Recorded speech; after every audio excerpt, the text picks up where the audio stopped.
Halo teman-teman, gimana kabarnya hari ini? Mudah-mudahan sehat selalu. Jumpa lagi dengan saya Benyamin. Pada kesempatan video kali ini, saya ingin sharing tentang bagaimana tips dan cara membuat kode akun dalam proses akuntansi. Daftar akun ini menjadi penting dalam penyusunan laporan keuangan agar laporan keuangan itu dapat disajikan secara sistematis dan bisa memuat apa yang ingin disampaikan atau apa yang ingin dilaporkan. Apa pengertian kode akun? Jadi chart of account atau bagan akun adalah daftar rangkaian akun-akun yang sudah dibuat atau disusun secara sistematis dan teratur dengan menggunakan simbol-simbol berupa huruf, angka, atau paduan antara keduanya. Jadi nanti untuk penyusunannya bisa menggunakan huruf, angka, dan paduan antara keduanya. Nah, fungsi kode akun sendiri adalah pertama itu untuk menampung transaksi yang dicatat lewat jurnal. Jadi, transaksi-transaksi itu akan mudah ditampung atau diklasifikasi dengan dalam jurnal dengan menggunakan kode akun. Yang kedua, memudahkan pencatatan ke perkiraan atau ke buku besar. Jadi, pada saat nanti posting ke dalam buku besar itu, apa yang akan kita posting kan buku besar itu adalah mengelompokkan satu akun. Nah, kalau kita sudah buat kode akunnya, kode perkiraannya, maka nanti pada saat posting itu akan lebih mudah apa yang mau kita bikin buku besarnya. Nah, selanjutnya adalah sebagai kode kunci untuk mengelompokkan dan mengklasifikasikan transaksi. Jadi, kalau kita menggunakan tools atau perangkat pengolah data, apakah itu mungkin dalam Excel yang paling sederhana, ataupun dalam program-program aplikasi, kata kunci untuk penjurnalan itu biasanya menggunakan kode akun ya, sebagai kata kunci untuk penjumlahan atau pengelompokan ataupun input kita ke dalam jurnal. Kode akun ini fungsinya untuk memudahkan dalam penyusunan laporan keuangan. Jadi apa yang mau kita sajikan itu nanti termuat di dalam laporan keuangan yang berdasarkan akun-akun yang sudah kita buat. Syarat pembuatan chart akun sendiri, yang pertama itu nomor harus unik. Artinya, setiap nomor hanya digunakan untuk satu akun perkiraan saja. Jadi pada saat nanti kita membuat kode akun itu, periksa dengan hati-hati apakah nomor-nomor pada kode akun itu benar-benar hanya satu, jangan sampai nanti ada yang duplikat karena nomornya sama, sehingga nanti pada proses penyusunan atau klasifikasi ataupun posting ke dalam buku besar, ini menjadi error ya, karena ada nomor yang sama. Nah, yang selanjutnya adalah kita perlu menyusun akun perkiraan itu dimasukkan ke dalam kelompok atau subkelompok. Misalkan untuk kas, kita susun dulu untuk kas. Ada yang untuk bank, kita susun dulu untuk bank, piutang, peralatan, dan sebagainya. Jadi dikelompokkan satu persatu berdasarkan jenis dari akun-akunnya. Nah, yang selanjutnya adalah perkiraan yang berkaitan hendaknya disusun secara berurutan. Contohnya piutang dagang dengan piutang lain-lain. Nah, dalam pengurutan ini biasanya memperhatikan tingkat likuiditas, mana yang paling likuid, itu yang diurutkan paling awal. Jadi likuiditas itu adalah mana yang mudah dicairkan. Misalkan kalau dalam aktiva kan ada aktiva lancar, aktiva tetap. Nah, yang paling likuid itu adalah aktiva lancar. Nah, di aktiva lancar antara kas dan piutang itu kan sama-sama aktiva lancar, tapi yang paling likuid itu adalah uang karena dia akan lebih cepat uangkan dibandingkan dengan piutang. Nah, yang selanjutnya adalah penomoran diusahakan tidak terlalu ketat. Nah, kenapa tidak terlalu ketat? Supaya nanti menjaga barangkali dalam proses berjalannya waktu perusahaan itu ada transaksi-transaksi yang khusus yang kita belum tersusun pada saat penyusunan awal chart of account. Ketika kita akan masukkan, kita bingung dengan nomornya karena dia nomornya terlalu ketat. Sehingga nanti kesulitan kita untuk memberikan kode akun yang sama dengan yang lainnya. Yang selanjutnya, nama akun rekening sebaiknya singkat dan jelas, mudah diingat dan konsisten. Jadi, akun-akun ini harus dibuat sesingkat mungkin, tapi bisa menggambarkan apa yang ingin kita laporkan. Nah, akun juga harus mudah diingat dan nanti dalam pencatatan juga harus konsisten. Jadi kalau kita misalkan masukkan biaya transport itu apa saja, gitu kan jangan sampai nanti biaya untuk keperluan kantor, pantry misalkan masuk ke biaya transport. Nah, usahakan ini juga nanti dalam proses transaksinya ini harus diusahakan harus konsisten kita menggunakan chart of account-nya. Makanya kalau bisa itu dibuat semacam kebijakan akuntansinya, kira-kira akun-akun yang telah kita buat itu kita gunakan untuk apa saja, klasifikasinya apa saja, kepentingannya untuk apa saja. Nah, ini yang menjadi syarat dalam pembuatan chart of account. Selanjutnya adalah penggolongan akun. Akun-akun itu ada dua kelompok utama, yaitu akun real dan akun nominal. Nah, apa sih akun real? Akun real itu akun yang dilaporkan dalam neraca. Saldo akun terbawa ke periode berikutnya. Akun real ini terdiri dari tiga, ada akun aktiva, ada akun hutang, ada akun modal sendiri. Nah, sedangkan akun nominal yaitu disajikan dalam laporan laba rugi. Nah, biasanya untuk laporan laba rugi ini ditutup setiap tahunnya atau dengan jurnal penutup, yaitu terdiri dari dua, yaitu akun pendapatan dan akun biaya.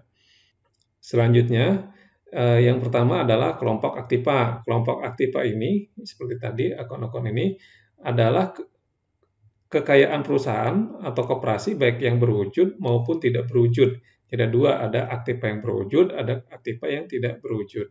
Nah, kelompoknya adalah seperti ini. Ada pertama aktiva lancar, yaitu kas, bank, piutang, beban, dibayar di muka.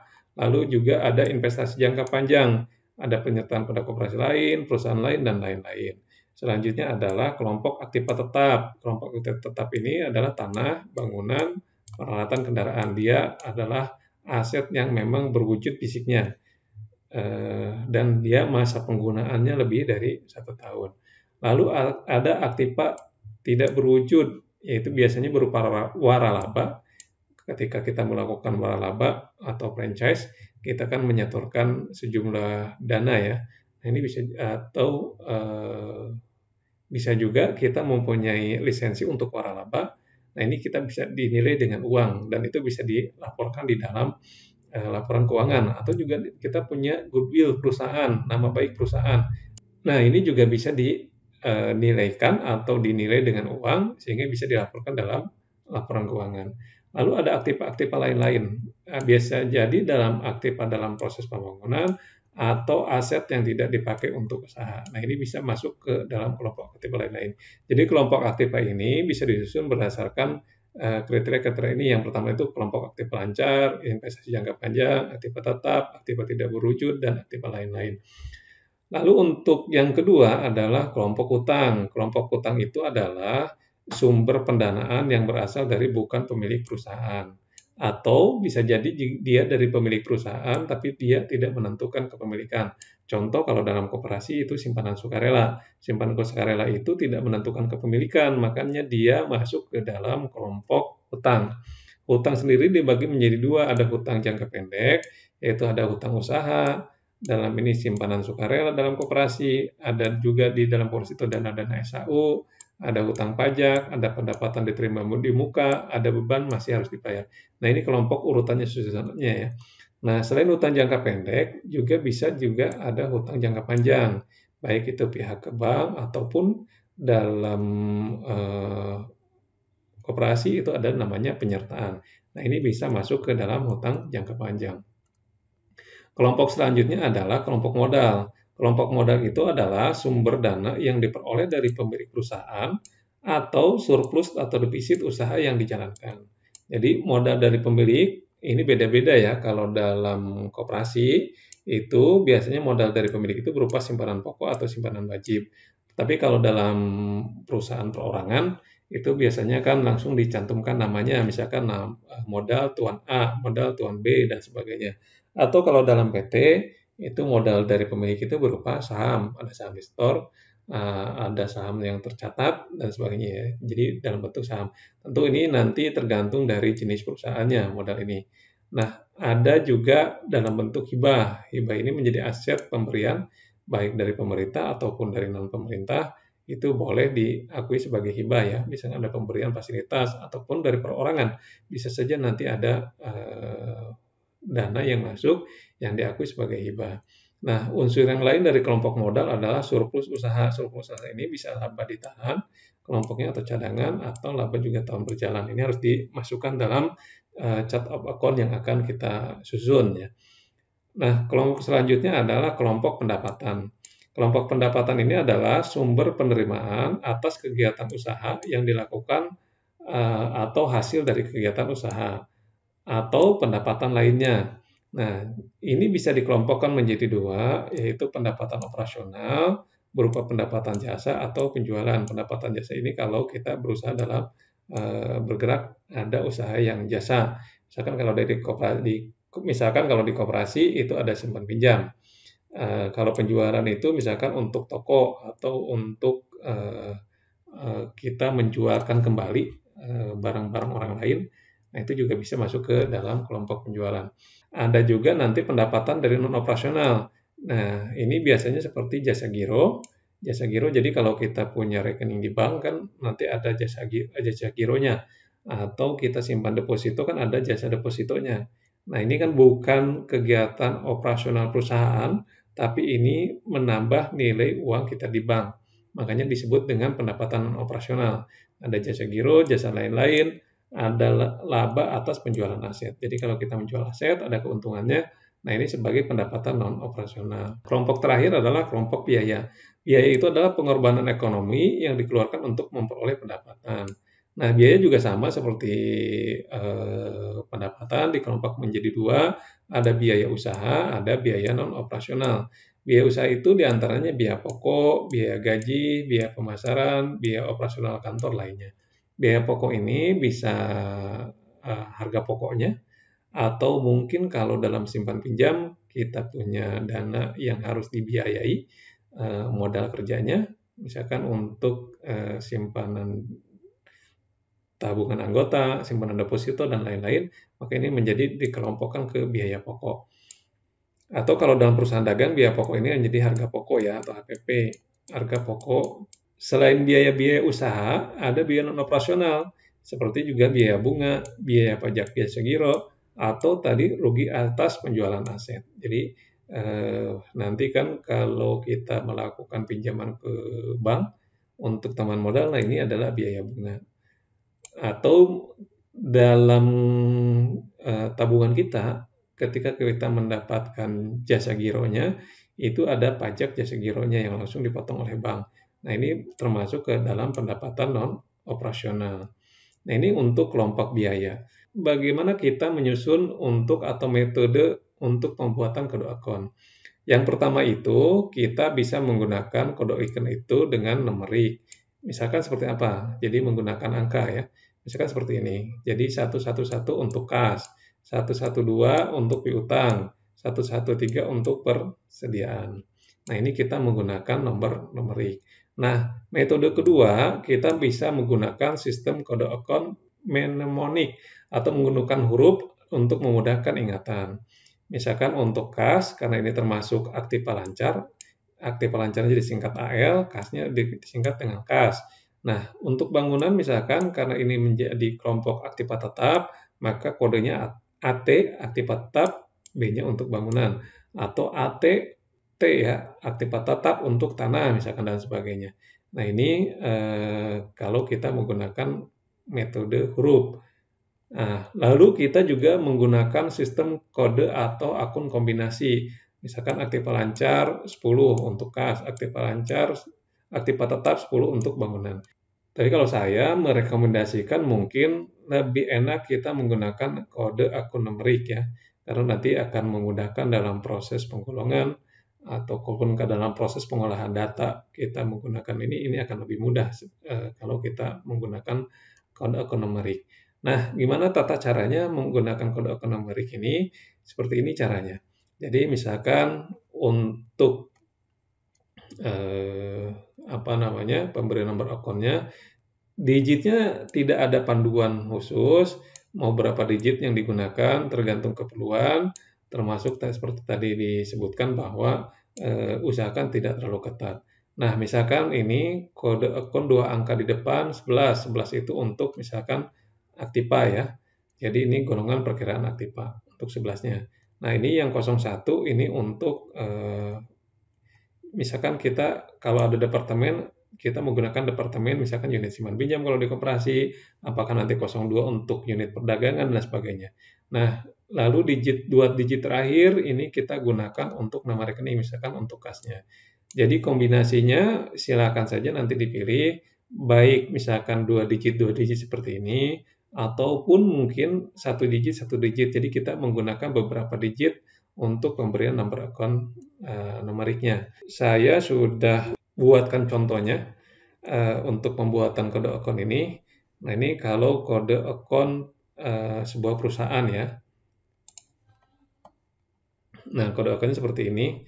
Ini kalau saya biasanya disusun dari mulai nomor, lalu nomor rekeningnya disusun dari mulai yang terkecil hingga terbesar, lalu saya biasanya juga cantumkan saldo normal, lalu kita juga bisa masukkan kode level akunnya, baru nama perkiraan. Nah, ini nomor urutnya seperti biasa, 1, 2, 3, 4, 5, dan seterusnya. Nomor rekening, nah ini seperti ini, 100 untuk harta atau aktiva. 1100 untuk harta ancar. Nah, ini disusun berdasarkan urutan kebutuhan daftar akunnya. Nah, saldo normalnya ini mulai dari debit karena ini masuk kelompok aktiva, jadi juga memudahkan kita untuk pengenalan saldo normalnya. Nah, ini ada yang kredit, akumulasi penyusutan, lalu hutang, lalu modal, pendapatan, lalu biaya nanti kembali ke debit. Nah, kode akun levelnya, kode level akun ini satu, ini adalah level induk, ini juga level induk, yang kedua ini adalah untuk level yang nanti digunakan ada angkanya. Jadi dalam proses penyusunan laporan keuangan itu kan nanti ada level-level induk, misalkan total harta. Total harta itu kan biasanya penjumlahan dari total aset yang dimiliki. Harta lancar juga misalkan sama, gitu kan, penjumlahan dari RTP lancar. Kas, misalkan kalau kita punya kas kecil, kas dalam bentuk dolar, ini kan nanti hanya untuk menjumlahkan saja akunnya. Sedangkan yang kode akun 2 ini biasanya kita gunakan untuk operasional pencatatan dalam jurnal. Jadi kalau saya biasanya menyusun kode akun ini dicoba dibuat lengkap dari mulai nomor rekeningnya, saldo normalnya, kode levelnya, baru nama rekeningnya. Nah, kode-kode rekening itu biasanya seperti ini, dari mulai satu kas kecil, lalu ini 1102 untuk bank, Bank BNI dan sebagainya, 1103 untuk piutang usaha, lalu ini 1105 untuk persediaan barang. Nah, berarti ini ada perusahaan kegiatannya ada kegiatan perdagangan ya, karena ada persediaan. Nanti lalu ada 112 untuk uang muka dibayar, misalkan uang muka pembelian, uang muka pembelian dalam bentuk dolar, dan sebagainya. Lalu ada 113 biaya dibayar di muka, 113 sewa dibayar di muka, pajak dibayar di muka, lalu 119 untuk PPN masukan, lalu 12 untuk harta tetap berwujud, yaitu tanah, bangunan, mesin, peralatan, dan sebagainya. Lalu akumulasinya kita juga siapkan. Lalu nanti untuk 2 untuk kewajiban, ada utang usaha, dan seterusnya. Ini kita susunkan seperti ini. Ada utang giro, ada utang PPh 21-nya. Nanti dikasih kode-kode akun seperti ini. Nah, ini untuk kelompok modal ekuitas, ini untuk kelompok pendapatan, lalu nanti ini 5 untuk kelompok biaya. Ini ada harga pokoknya 5101.1000, lalu 5101.001 untuk harga pokok penjualan dry food. Ada nanti kita bisa juga menggunakan untuk kode 6 di depannya untuk biaya operasional dan sebagainya. Mulai dari beban pemasaran, gaji upah, listrik, ini disusun berdasarkan kelompok-kelompoknya ya. Nah, ini ada beban perjalanan dinas, ini kelompoknya 1. Ini beban administrasi dan umum, ada gaji upah, dan seterusnya. Lalu ini ada beban perbaikan dan pemeliharaan. Kita susul urutkan sesuai dengan kebutuhan ya. Tergantung kebutuhan teman-teman, kira-kira yang bisa mencerminkan aktivitas dari perusahaan yang teman-teman kelola atau teman-teman yang akan kita buat, yang akan dibuat laporan keuangannya. Nah, ini contoh kode akun untuk koperasi ya. Ini misalkan contoh koperasi Lautan Jaya Esa. Ini kita menggunakan 4 digit, 100 untuk aktiva lancar, 111 untuk kas, 120 untuk bank, nanti 13 untuk piutang, 14 untuk piutang usaha, ini piutang ke anggota, ini piutang ke non-anggota. 15 untuk persediaan, lalu ada 16 untuk pajak dibayar di muka, uang muka pembelian, 18 untuk harta tetap, disusun untuk tanah bangunan, akumulasinya bisa seperti ini, 1820 untuk bangunan, 1821-nya untuk akumulasi penyusutan bangunannya. Ini kalau ini untuk debit, akumulasi itu saldo darmanya kredit karena dia kontra dari aset ya. Jadi dia pengurang nilai ekonomis dari aktiva tetap. Nah, ini harus disajikan berdasarkan karena kan aktiva tetap itu harus disajikan berdasarkan nilai historisnya. Sehingga ketika aktiva tetap itu digunakan dalam kegiatan operasional perusahaan, itu kan nilainya akan berkurang. Maka pengurang itu adalah dalam bentuk akumulasi penyusutan, baik penyusutan bangunan, penyusutan peralatan ya. Lalu ada aktiva tidak berwujud, beban biaya praoperasi misalkan atau amortisasi aktiva tidak berwujud. Jadi ini amortisasinya. Lalu ada kewajiban berupa simpanan sukarela, hutang usaha. Nah, kalau di koperasi juga ada dana-dana ya, dana-dana SAU, misalkan ada dana pembangunan daerah, dana sosial, dana pendidikan, dana pengurus dan pengawas dan karyawan, dana anggota atas partisipasi simpanan, dana anggota atas partisipasi jasa.